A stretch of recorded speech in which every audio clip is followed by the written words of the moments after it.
बुड्डी बुड्डी हो हो बोलतो मी त्यांच्याशी. थांब जरा.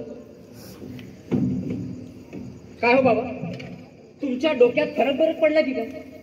अहो ही सांगत होती म्हणे की दिवसेंदिवस तुमचं वागणं विचित्र होत चाललं म्हणे, विक्षिप्त होत चाललंय म्हणे. अहो सुधरा जरा, लहानपणापासून पाहतोय तुमच्या डोक्यात फरकच पडत नाही. तेच विचित्र वागणं, तेच विक्षिप्त वागणं. अहो कंटाळा आला हो तुमच्या या विक्षिप्त वागण्याचा. सुधरा जरा, सुखाने 4 दिवस आम्हाला राहू द्या इथे, नाहीतर चालले तरी जा बाहेर कुठेतरी. नुसता डोक्याला ताप. खरं सांगू का बाबा, तुम्ही आम्हाला जड झाल्या, जड. हो जड.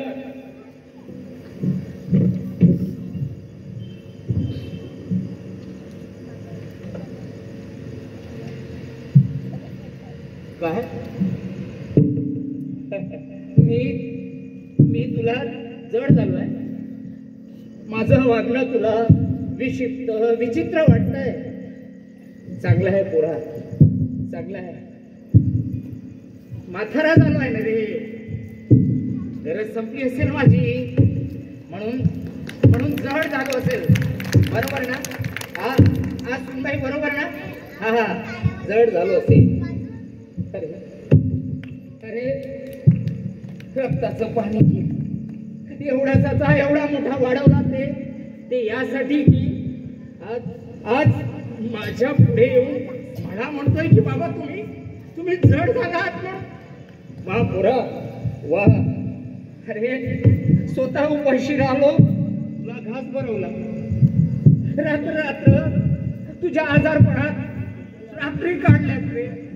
ते यासाठी की तू आज माझ्या पुढे येऊन मला म्हणतोय की बाबा तुम्ही जड झालात. वा वा. हो बाबा तुम्ही जड झाले आहात मला. आणि हे काय सांगता? नाही मला सांगा ना, हे काय सांगता? हा प्रत्येक वडील आपल्या मुलांसाठी हे करतच असतो. तुम्ही कुठला तीर नाही मारला, बोंबा नका ठोकू मी केलंय म्हणून. आणि हो काय सांगताय तुम्ही? हा ते त्याला कर्तव्य म्हणत असतात. कर्तव्य जे वडील आपल्या मुलांसाठी करतात ना, त्याला कर्तव्य म्हणत असतात. बोंबा नाही ठोकत. अहो तुमच्यापेक्षा तर ती आई बरी आहे. हो आई घरातली सगळी कामं करते, तिला स्वयंपाकात मदत करते, घरकामात मदत करते. आणि तुम्ही विक्षिप्त विचित्र वागता. तुमच्यापेक्षा बाबा ती आई बरी आहे. हो आई बरी आहे ती.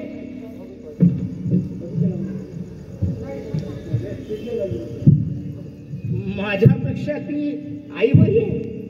हा बरोबर. कारण की ती तुमचं काम ऐकते ना रे. सुनबाईचं तुझं काम ऐकते, घरात मदत करते. आणि मी मला विचित्र विचित्र. पण खरं सांगू, तुम्ही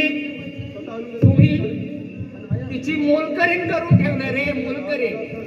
हा ती तुमचं घरचं काम करते ना, म्हणून तुम्ही तिला मोलकरीण करून ठेवलंय. तिने तुमचं काम ऐकलं नाही तर तीही माझ्यासारखी तुम्हाला जडच. हो जडच. काय? हो ती तुमच्यासारखी जडच. हो बाबा ती नाही झाली आहे आम्हाला जड. खरं सांगायचं तर बाबा तुम्ही झाला आहात जड. नकोसे वाटताय, असं वाटतं बाहेर कुठेतरी निघून जायला पाहिजे तुम्ही. बाबा आय एम सॉरी पण खूप झालंय. हे बघा तुमच्या या पाठीच्या कणाचा त्रास तुम्हाला होतो, त्याचा त्रास तुम्ही आम्हाला देता. आणि बघा या सगळ्या आजारपणासाठी, तुमच्या या सगळ्या गोष्टींसाठी माझ्याकडे पैसाही नाही आणि हो वेळही नाही. तर मला असं वाटतं की मी आणि इनी असा निर्णय घेतलाय की बाबा तुम्ही उद्याला सकाळी माझ्यासोबत त्या वृद्धाश्रमात जायचंय. हो त्या वृद्धाश्रमात. नको आहे, हे माझं घर आहे, माझ्या घरात तुम्ही थांबायचं नाही. नाही अजिबात नाही थांबायचं, चालतं व्हायचं बाबा. हो हे माझं घर आहे.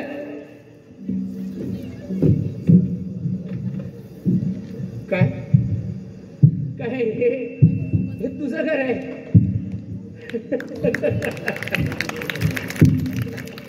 बरोबर बोललास पोरा. बरोबर बोललास, मी म्हातारा झालोय. तू इतका कठोर होऊ शकतोस तर मी किती कठोर असेल रे याचा विचार केलाय तू? तर आता तुम्ही दोघांनी कान खोलून ऐकायचं.